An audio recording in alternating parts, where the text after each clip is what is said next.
Well, hey y'all, welcome to the Homestead.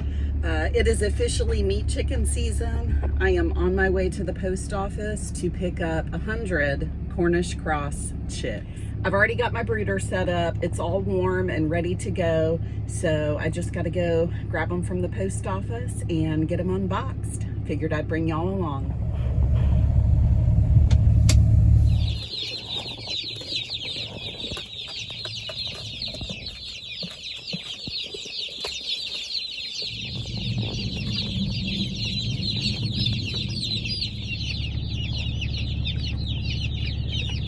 All right, I'm just pulling back up to the farm from the post office.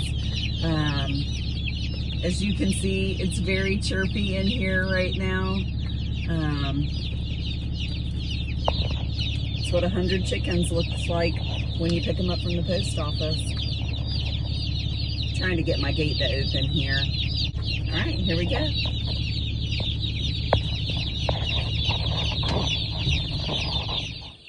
All right, it's time to get these guys unboxed. Give you a little sneak peek here. Look at cute. So I've got 4 of these boxes to unpack. As I'm taking the chicks out of the box, each chick, I will dip its beak in the water. That way they just get acquainted with where their water's at, and they get a little bit of hydration. They have been in this box for 3 days now. In the mail, so they will be ready for some water and ready for some food. Let's get them unboxed. All right, you can see here I've got the brooder all set up. I've got their food, got several heat lamps, and of course their water.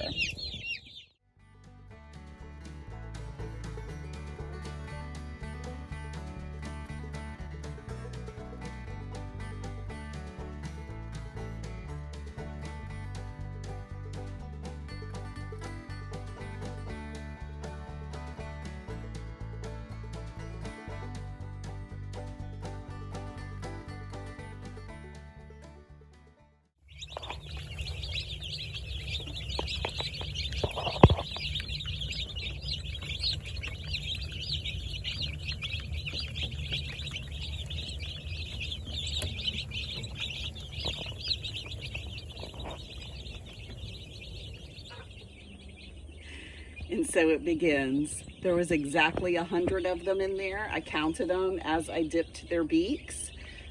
So everybody's running around nice and happy, getting some food and some water. So time to start growing. At this stage in the game, you do have to watch them pretty closely with their water.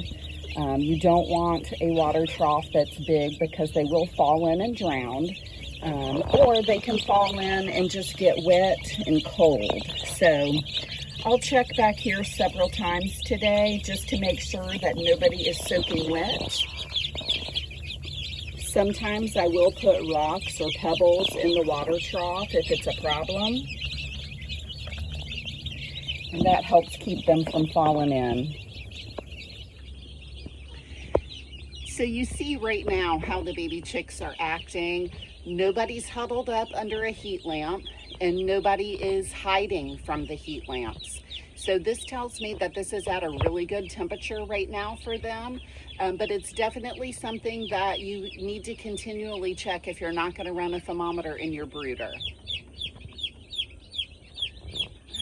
They're so loud.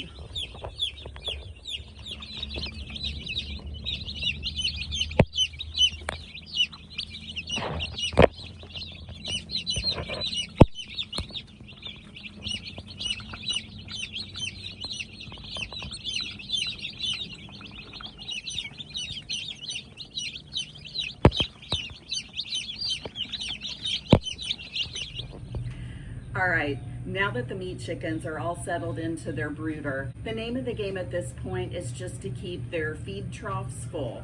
I'm going to keep their feed available to them 24/7 for about a week. You really want to make sure that those feeders stay topped off and that their water stays clean. The other thing that's going to be real important is just watching the heat temperature in the brooder. Make sure it's not too hot, make sure it's not too cold, make sure nobody falls into their water. So All around, meat chickens are a pretty easy thing to raise on your homestead. If you're sitting on the fence, I encourage you to go ahead and give it a try. And if you haven't already, please go ahead and like and subscribe to our videos. And if you're interested in meat chickens, go ahead and check out my playlist. I've got a ton of meat chicken videos on my channel. So I'm going to bring y'all along as we raise out these 100 meat chickens. So look for more videos. Make sure you hit notifications. That way you know when I've got a new video out. So thanks for joining me today for the unboxing of the meat chickens. I hope y'all enjoyed it, and we'll see you around.